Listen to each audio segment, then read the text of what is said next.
ఐక్యరాజ్య సమితిలో కంప్లైంట్ పెట్టాలా? లేకపోతే అమెరికన్ కోర్టుల్లో న్యాయ పోరాటం చేయాలంటే మనోళ్ళు ఎవరు చేయరు. మనం ఈ రోజు బ్రతికితే ఎట్లా, రేపటి బ్రతుకు గురించి ఆలోచిస్తాం. మన యొక్క నిర్లిప్తతే ప్రపంచం ముందున మనల్ని అసమర్థులుగా తయారు చేస్తుంది. ప్రపంచానికి మనం సమర్థ దేశమే. కానీ వ్యక్తులుగా మనం బలహీనపడుతున్నాం. రేసిజం అంటారు. తెల్ల జాతీయుడనో, నల్ల జాతీయుడనో, నీగ్రో అనినో ఇట్లాంటి విమర్శలు చేస్తే అది రేసిజం కింద కేసు. అమెరికాలో అది పెద్ద కేసు. యూరప్ దేశాల్లో పెద్ద కేసు. ఐక్యరాజ్య సమితి దృష్టిలో కూడా అది పెద్ద నేరం.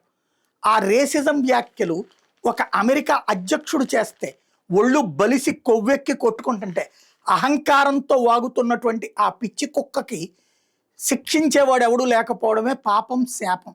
అక్కడ న్యాయ పోరాటం చేయగలిగితే ఎవరైనా బాగుంటుంది. ఎందుకంటే ఇప్పుడు వాడు వాగిన వాగుడు వలసలను అడ్డుకోవడంతో గత 50 ఏళ్లలో ఎన్నడూలేని విధంగా అమెరికన్లకు మరిన్ని ఉద్యోగాలు, మంచి వేతనాలు దక్కుతున్నాయి, వాళ్ళ ఆదాయం పెరిగింది అని వ్యాఖ్యానించడం వరకు తప్పులేదు.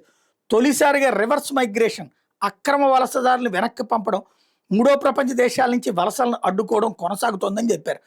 ఆఫ్ఘనిస్తాన్, హైతీ, సోమాలియా తదితర దేశాల నుంచి వచ్చే వలసలను అడ్డుకున్నామని వెల్లడించారు. మనకు నార్వే, స్వీడన్, డెన్మార్క్ దేశాల నుంచి ఎందుకు వలసలు లేవు? ఆ దేశాల నుంచి కొంతమంది మంచి వ్యక్తులను తీసుకోవడం లేదెందుకు? కానీ మనం ఎల్లప్పుడూ సోమాలియా లాంటి దేశాల నుంచి తీసుకుంటున్నాం. మురికిగా, అసహ్యంగా, నేరాలతో నిండిపోయిన వాళ్ళనే అంగీకరిస్తున్నాం. వాళ్ళలో నైపుణ్యం ఏంటంటే ఓడల్ని వెంటాడటం అంటూ ట్రంప్ వ్యాఖ్యానించారు. పెన్సిల్వేనియాలోని మౌంట్ ప్రోకానోలో మంగళవారం జరిగిన సభలో ట్రంప్ ప్రసంగించారు. అణ్వస్త్ర దేశాలను భారత్, పాకిస్తాన్ మధ్య యుద్ధాన్ని తానే ఆపానని 70వ ట్రంప్ చెప్పుకొచ్చాడు. 10 నెలల్లో 8 యుద్ధాలను ఆపా. అందులో కొసావో, సెర్బియా, భారత్, పాకిస్తాన్ ఉన్నాయి. Israel, Iran, Egypt, Ethiopia, Armenia, అజర్బైజాన్లతో శాంతిని స్థాపించని చెప్పుకొచ్చారు.